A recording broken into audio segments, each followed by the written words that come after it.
మీరు బట్టతలతో బాధపడుతున్నారా? కేవలం ఒక్క రోజులో శాశ్వత పరిష్కారం. ఉచిత కన్సల్టేషన్ కోసం కాల్ చేయండి.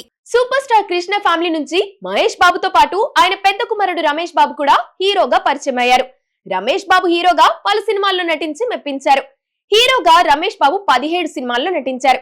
కృష్ణతో కలిసి నటించిన ఎన్కౌంటర్ సినిమానే నటుడిగా ఆయన చివరి సినిమా. ఆ తర్వాత నిర్మాతగా మారారు రమేష్ బాబు. నిర్మాతగా 4 సినిమాలు చేశారు. హిందీలో సూర్యవంశం సినిమా నిర్మించారు. ఆ తర్వాత మహేష్ నటించిన అర్జున్, అతిథి, దూకుడు సినిమాలను నిర్మించారు రమేష్ బాబు. రమేష్ బాబుకు ఒక కూతురు, కొడుకు ఉన్నారు. రమేష్ బాబు అనారోగ్యంతో కన్నుమూసిన విషయం తెలిసిందే. ఇక ఇప్పుడు రమేష్ బాబు కొడుకు హీరోగా ఎంట్రీ ఇవ్వనున్నాడు. మహేష్ బాబు అన్న కొడుకు జయకృష్ణ ఎంట్రీకి రంగం సిద్ధమైంది. ఇప్పటికే జయకృష్ణ ఫోటోలు సోషల్ మీడియాలో చక్కర్లు కొడుతున్నాయి. జయకృష్ణ బాధ్యతను మహేష్ బాబు తీసుకున్నారు. ఆ యంగ్ హీరోను లాంచ్ చేయడం కోసం మహేష్ పక్కా ప్లాన్ సెట్ చేశారు. జయకృష్ణ హీరోగా పరిచయం అవుతున్న సినిమాకు అజయ్ భూపతి దర్శకత్వం వహిస్తున్నారని టాక్ వినిపిస్తుంది.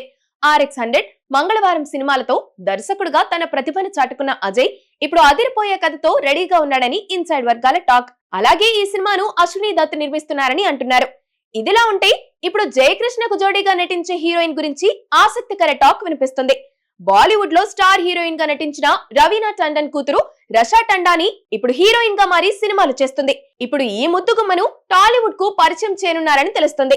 ఈ చిన్నది బాలీవుడ్ లో ఆజాద్ అనే సినిమా చేసింది. కానీ ఆ సినిమా డిజాస్టర్ అయిపోయింది. ఇక ఇప్పుడు రాషా టాలీవుడ్ లోకి అడుగు పెట్టనుంది. అలాగే ఈ చిన్నది సోషల్ మీడియాలో చాలా యాక్టివ్ గా ఉంటుంది. క్రేజీ ఫోటోలతో కవ్విస్తుంది. ఇక మహేష్ బాబు ప్రస్తుతం రాజమౌళి సినిమా షూటింగ్ లో బిజీగా ఉన్నాడు.